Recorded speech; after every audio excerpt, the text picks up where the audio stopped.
আজকে যারা গাজায় যে সমস্ত মুসলিমরা রয়েছে, রাফায় যে সমস্ত মুসলিমরা রয়েছে, আমাদের মুসলিম ভাই বোনদেরকে উদ্দেশ্য করে বলছি, আজকে যদি আমাদের সামর্থ্য থাকতো, আমরা যদি আপনাদের সাথে থাকতাম, হে আমার গাজার ভাই বোনেরা, হে আমার রাফার ভাই বোনেরা, আমরা যদি আপনাদের সাথে থাকতাম, খোদার কসম সাধ্য থাকলে বর্বর ইসরায়েলিদের বিরুদ্ধে আমরাও রুখে দাঁড়াতাম।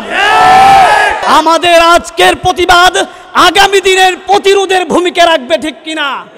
আজকে যদি ইসরায়েলকে আমরা দাঁত ভাঙা জবাব দিতে পারি, আগামীর পৃথিবীতে ইসলাম বিদ্বেষী যত শক্তি আছে এক মুহূর্তের জন্য আমাদের সামনে মাথা উঁচু করে দাঁড়াতে পারবে না। আপনারা জানেন যে আজকে বর্বর ইসরায়েলি সন্ত্রাসী বাহিনী পৃথিবীর সবচাইতে বড় সন্ত্রাসে পরিণত হয়েছে, কথা ঠিক কিনা? আমার মনে হয় পৃথিবীতে এদের চাইতে বড় সন্ত্রাসী ইতিপূর্বে আর আসে নাই। এরাই সবচাইতে বড় সন্ত্রাসী। পৃথিবীতে মানবতা বিরোধী যত শক্তি আছে তারাই হচ্ছে সবচাইতে বড় মানবতা বিরোধী শক্তি। আজকে যদি তাদের বিরুদ্ধে আমরা রুখে না দাঁড়াই, তাদের বিরুদ্ধে যদি আজকে প্রতিবাদ না করি, আগামীতে তাদেরকে প্রতিরোধ করা সম্ভব হবে না, কথা ঠিক কিনা?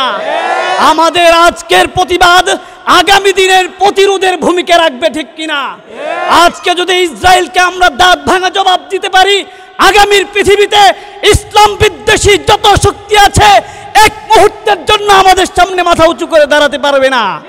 আমাদের সংগ্রামী সাথী ও বন্ধুগণ, আজকে আমরা দাঁড়িয়েছি ঈমানের তাগাদায় দাঁড়িয়েছি এখানে। এটা তো শুধুমাত্র ঈমানি চেতনার জন্যই নয়, একজন মানবিক মানুষ যার মধ্যে মানবতা বোধ আছে ওই ব্যক্তিও ঘরে বসে থাকতে পারে না, কথা ঠিক কিনা? আজকে রাফার 1,17,000 মুসলমানের বসতি পুরাটাই মাটির সাথে মিশিয়ে দেওয়া হয়েছে, যেখানে সামান্যতম একজন মানুষের চিহ্ন তারা বাকি রাখে নাই। তারা মুসলমানের রক্তে হোলি খেলা খেলছে, মুসলমানের রক্তে আল্লাহর জমিনকে রঞ্জিত করেছে। যেই দেশে অসংখ্য নবী রাসূলের পদচারণা হয়েছে, নবীদের পদধূলিতে যেই মাটি বরকতময় হয়েছে, ওই মাটিকে তারা মুসলমানের রক্তে রঞ্জিত করেছে। আজকে যদি আমরা এরপরেও ঘরে বসে থাকি, যদি প্রতিবাদ না করি, পৃথিবীর সবচাইতে ঘৃণিত মুসলমান আমরা পরিণত হব, কথা ঠিক কিনা? আমার সংগ্রামী সাথী ও বন্ধুগণ, আজকে এই জায়গা থেকে আমরা দাবি তুলছি, আওয়াজ তুলছি, পৃথিবীর যত দায়িত্বশীল রয়েছে, যত ক্ষমতাধর ব্যক্তি রয়েছে, পশ্চিমা বিশ্বসহ বিশেষ করে মুসলিম নেতা যারা রয়েছে, তাদের প্রতি আমরা উদাত্ত আহ্বান রাখছি, এই ইসরায়েলি বর্বর বাহিনী, সন্ত্রাসী বাহিনীর আগ্রাসন অনতি বিলম্বে বন্ধ করতে হবে। যদি এটা বন্ধ করা না হয়, আগামীতে পৃথিবীর 250 কোটি মুসলমান নিরাপদ নয়, কথা ঠিক কিনা?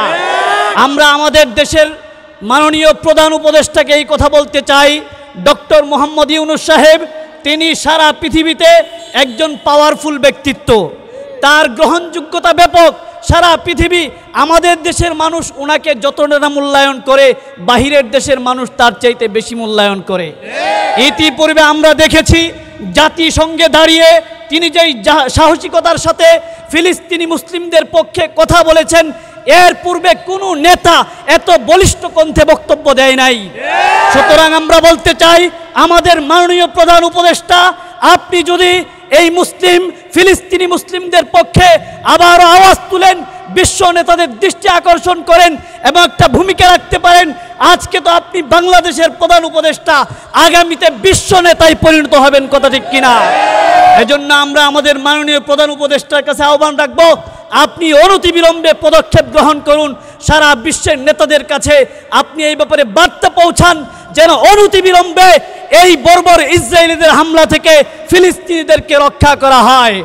আমার সংগ্রামী সাথী ও বন্ধুগণ, আরেকটা কথা বলতে চাই, আজকে যারা গাজায় যে সমস্ত মুসলিমরা রয়েছে, রাফায় যে সমস্ত মুসলিমরা রয়েছে, আমাদের মুসলিম ভাই বোনদেরকে উদ্দেশ্য করে বলছি, আজকে যদি আমাদের সামর্থ্য থাকতো, আমরা যদি আপনাদের সাথে থাকতাম, হে আমার গাজার ভাই বোনেরা, হে আমার রাফার ভাই বোনেরা, আমরা যদি আপনাদের সাথে থাকতাম, খোদার কসম সাধ্য থাকলে বর্বর ইসরায়েলিদের বিরুদ্ধে আমরাও রুখে দাঁড়াতাম। এক একটা ইহুদি কাফের মুশরিকদেরকে আমরা বুলডোজার দিয়ে তাদেরকে মাটির সাথে মিশিয়ে দিতাম। কিন্তু আফসোস, আমাদের সেই সামর্থ্য নাই। কিন্তু মনে রাখবেন, হে গাজার মুসলমান, হে রাফার মুসলমান, আমরা আপনাদের সাথে আছি, কথা ঠিক কিনা? আমরা আপনাদের সঙ্গে আছি। বাংলার মাটি থেকে আমরা ইহুদিদেরকে বয়কট করলাম, ভবিষ্যতে যেই প্রতিরোধ করা দরকার ইনশাআল্লাহ আমরা তৈরি আছি তো ইনশাআল্লাহ। আল্লাহ আমাদেরকে তৌফিক দান করুক।